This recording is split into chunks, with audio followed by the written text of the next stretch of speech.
Epstein probe you are calling for could be a smokescreen to block the release of more files? Is that the case? Well, I don't want to talk about it because fake news like you're a terrible reporter, and fake news like you, they just keep bringing that up to deflect from the tremendous success of the Trump administration.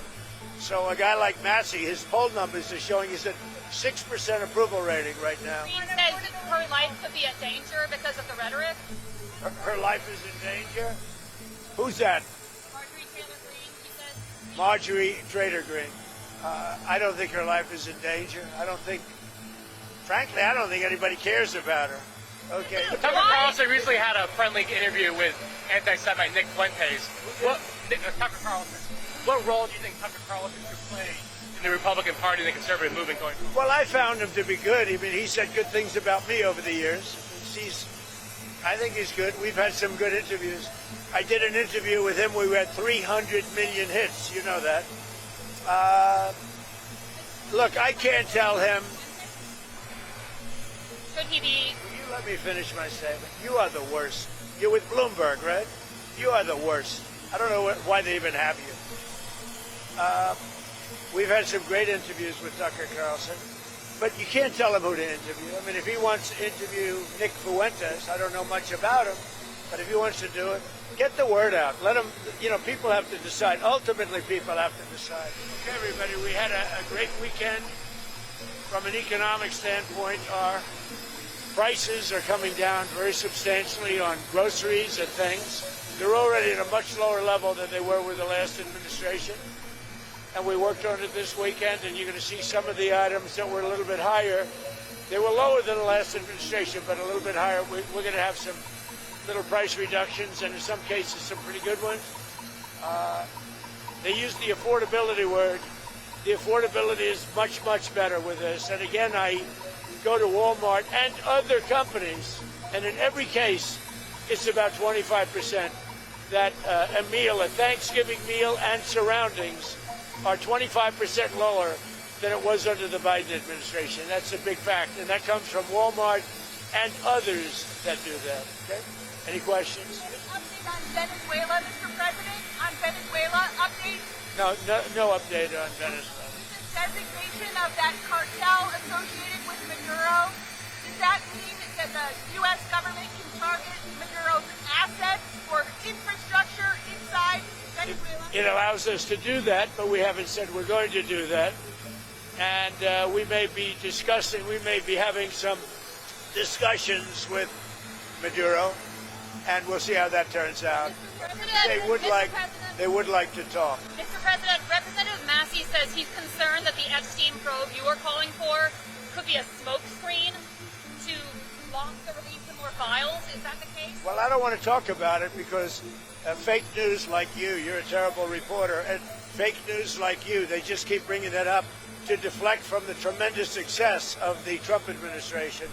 So a guy like Massey, his poll numbers are showing he's at 6% approval rating right now.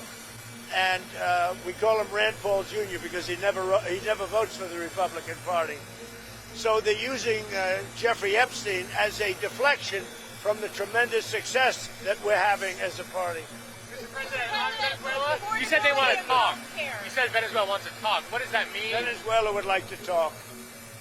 What does it mean? You tell me. I don't know. You want to talk to them? I talk to anybody. I talk to you, right? I talk to anybody. We'll see what happens. Green says her life could be at danger because of the rhetoric. Her life is in danger? Who's that? Marjorie Taylor Greene, she says. Marjorie Trader Greene. I don't think her life is in danger. Frankly, I don't think anybody cares about her. Okay, what about affordability of health care? Are you negotiating with lawmakers on health care ahead of a vote next I am. We're negotiating with lawmakers, and I've had personal talks with some Democrats. I can't tell you who they are. I just don't want to do that. It's not fair to them. About paying large amounts of dollars back to the people. This was my idea. It came up during that. Oftentimes under times of stress, like the shutdown, you come up with great ideas that you wouldn't have thought of before. The insurance companies are making a fortune. Their stock is up over 1,000% over a short period of time. they are taking in hundreds of billions of dollars, and they're not really putting it back, certainly not like they should.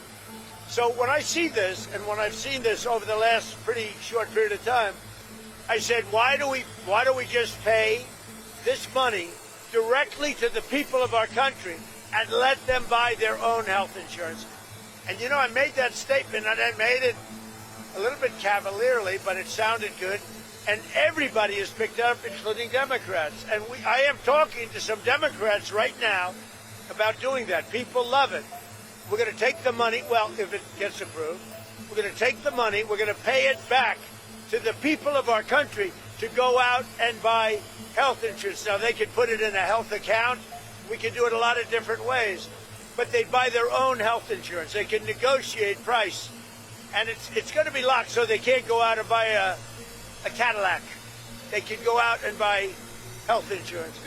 Tucker Carlson. Is it time for Congress to move legislation that puts pressure on Russia and puts pressure on Putin? Well, I hear they're doing that, and that's okay with me. They're passing legislation, or the Republicans are putting in legislation that very tough, sanctioning, et cetera, on any country doing business with Russia. They may add Iran to that, as you know. I suggested it. So any country that does business with Russia will be very severely sanctioned. We may add Iran to the formula, yeah. Mr. President, Tucker Carlson recently had a friendly interview with anti-Semite Nick Fuentes.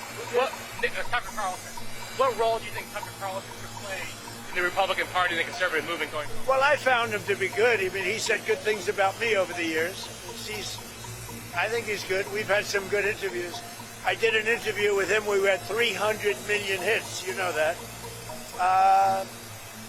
Look, I can't tell him. Should he be? Will you let me finish my statement? You are the worst. You're with Bloomberg, right? You are the worst. I don't know why they even have you. We've had some great interviews with Tucker Carlson, but you can't tell him who to interview. I mean, if he wants to interview Nick Fuentes, I don't know much about him, but if he wants to do it, get the word out. Let him, people have to decide. Ultimately, people have to decide. The mayor of New York, I will say, would like to meet with us, and we'll work something out. But he would like to come to Washington and meet, and we'll work something out. We want to see everything work out well for New York. You yourself had dinner with Nick Fuentes at Mar-a-Lago a few years ago.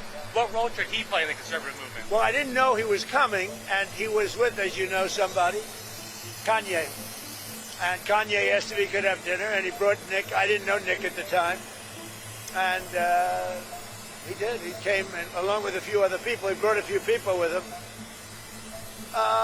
Meeting people, talking to people, like for somebody like Tucker, that's what they do. People are controversial. Some are, some aren't. I'm not controversial, so I like it that way. Okay. Venezuela, are you discussing options with Congress? Are you going to Congress to discuss potential options you're considering? I'd like to keep Congress involved. I mean, we're stopping drug dealers and drugs from coming into our country. And I actually told Marco and some of the people, our Secretary of State is doing a great job, by the way. I said, go to Congress and let them know we're not letting drugs come through Mexico. We're not letting them come through Venezuela. And let Congress know about it. We don't have to get their approval, but I think letting them know is good. The only thing I don't want them to do is leak information that's very important and confidential and may put our military at risk, or whoever is doing, CIA, military, etc. But I did say, I said, go and see Congress, see the representatives that we're supposed to be seeing, and be open about it. If they say, we don't want you to stop drugs from coming into the country, I don't think that would be good, yes. Are any other countries committed to helping the U.S. with Venezuela, or is all are actually still... Yeah, we have great support because it's all about drugs. Well, in Venezuela's case, it's about drugs, and it's also about thousands, hundreds of thousands of people that they've released into our country. And some are gang members from Tren de Aragua, some are many are drug dealers, some are murderers. So in the case of Venezuela, it's the prison population. Their almost entire prison population was released into the United States. You know what that means? Their prison population was released into the United States, and we're getting it out. We're doing an amazing job.